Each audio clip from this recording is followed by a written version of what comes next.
বাংলার বুকে যতগুলো কালী মন্দির রয়েছে তার মধ্যে অন্যতম হল দক্ষিণেশ্বরের কালী মন্দির।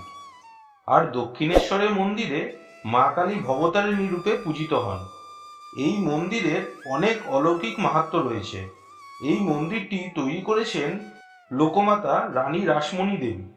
এই মন্দিরের সাথে জড়িয়ে আছে রামকৃষ্ণ ও দেবী সারদার নাম, আর তার সাথে বিবেকানন্দের নামও জড়িয়ে আছে।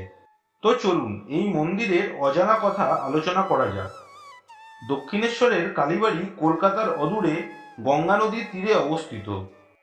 1855 সালের 31শে মে স্নানযাত্রার দিন জমিদার রানী রাসমণি এই মন্দিরটি প্রতিষ্ঠান করেন। এই মন্দিরে দেবী কালীকে ভবতারিণী নামে পুজো করা হয়।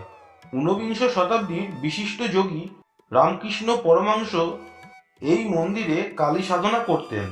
একদিন রাতে স্বপ্ন দেখলেন জানবাজারের মার বংশের পুত্রবধূ। স্বপ্নে মা তাকে আদেশ দিলেন তার জন্য একটি মন্দির প্রতিষ্ঠা করতে হবে। এরপরই রানীমার আদেশে মন্দির নির্মাণের কাজ শুরু হলো। গঙ্গা নদীর পাশে চলল মন্দির নির্মাণের কাজ। কে তৈরি করবে মায়ের মূর্তি, তার জন্য লোক খোঁজা শুরু হলো। অবশেষে সন্ধান পেল কাটোয়ার দাইহাটের বাসিন্দা নবীন ভাস্করের। অবশেষে রানীমা স্বয়ং নবীন ভাস্করের কাছে গিয়ে মূর্তি নির্মাণের প্রস্তাব দিলেন। কিন্তু নবীন ভাস্কর মূর্তি নির্মাণে রাজি হয়নি। রানীমা নিরাশ হয়ে ফিরে এসেছিলেন। নবীন ভাস্করের রানীমাকে মূর্তি নির্মাণের না বলার প্রকৃত কারণ ছিল সেই সময়কার জাতপাতের। রানী রাসমণি ব্রাহ্মণ ছিলেন না, তাই নবীন ভাস্কর একজন অব্রাহ্মণের বাড়িতে মূর্তি নির্মাণ করতে যাবেন না। সেই সময় সমাজ এই বিষয়টা মেনে নিত না। কিছুদিন পর নবীন ভাস্কর অন্য এক কালী মূর্তি নির্মাণের বরাত পায় অন্য স্থানে। তিনি মূর্তি গড়তে শুরু করলে কিছুক্ষণ পর সেই মূর্তিটি ভেঙে যায়। পুনরায় ওই মূর্তি গড়তে শুরু করলে তাও ভেঙে যায়। তখন তিনি বুঝতে পারলেন রানীমার স্বপ্নে পাওয়া মূর্তিটি না গড়ে তিনি ভুল করেছিলেন। তারপর তিনি সমাজকে উপেক্ষা করে রানীমার স্বপ্নে পাওয়া মূর্তি গড়তে হ্যাঁ বলে দেন। বেশ, তারপর থেকেই তোড়জোড় শুরু হয়ে যায় মূর্তি গড়ার কাজ। মা কালীর মূর্তি তৈরি করতে বিহার থেকে এলো বিশেষ কোষ্টি পাথর। নবীন ভাস্কর সেই পাথর কেটেই মায়ের মূর্তি তৈরি করলেন। মূর্তি সম্পন্ন হতেই রানীমা মূর্তি দর্শনে আসলে রানীমা দেখলেন মূর্তিটা আকারে একটু ছোট হয়ে গেছে, যেটা রানীমার পছন্দ হলো না। দ্বিতীয়বারের জন্য আবার শুরু হলো মূর্তি নির্মাণের কাজ। মূর্তি নির্মাণ সম্পূর্ণ হলে রানীমা আবার দর্শন করলেন মূর্তিটিকে। এবারেও রানীমার মনে ধরল না মূর্তিটি মন্দিরের গর্ভগৃহ থেকে আকারে বড় হয়ে গেছে। তাই আবার তৃতীয়বারের জন্য মূর্তি নির্মাণ শুরু করলেন নবীন ভাস্কর। অবশেষে সম্পন্ন হলো মূর্তি নির্মাণের কাজ।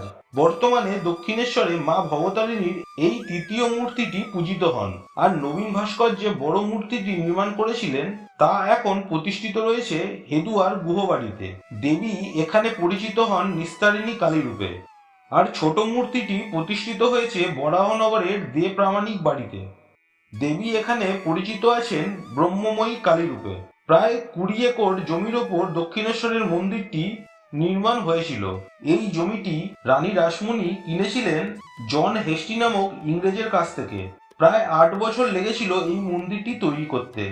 1847 সালে শুরু হয়েছিল মন্দির নির্মাণের কাজ, আর শেষ হয় 1855 সালে।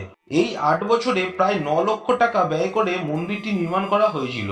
দক্ষিণেশ্বর মন্দিরে মা কালী আবার দক্ষিণা কালী নামেও প্রসিদ্ধি লাভ করে।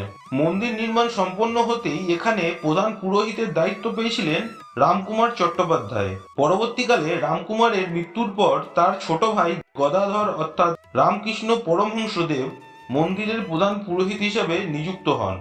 বর্তমানে যেখানে দক্ষিণেশ্বর মন্দির, সেই জায়গাটি সাহেবান বাগিচা নামেই লোকমুখে পরিচিত ছিল। তো এই হলো দক্ষিণেশ্বর মন্দিরের কিছু অজানা কথা। আশা করি বন্ধুরা ভালো লেগেছে আপনাদের। যদি ভালো লাগে লাইক, কমেন্ট, শেয়ার এবং সাবস্ক্রাইব অবশ্যই করুন। ধন্যবাদ।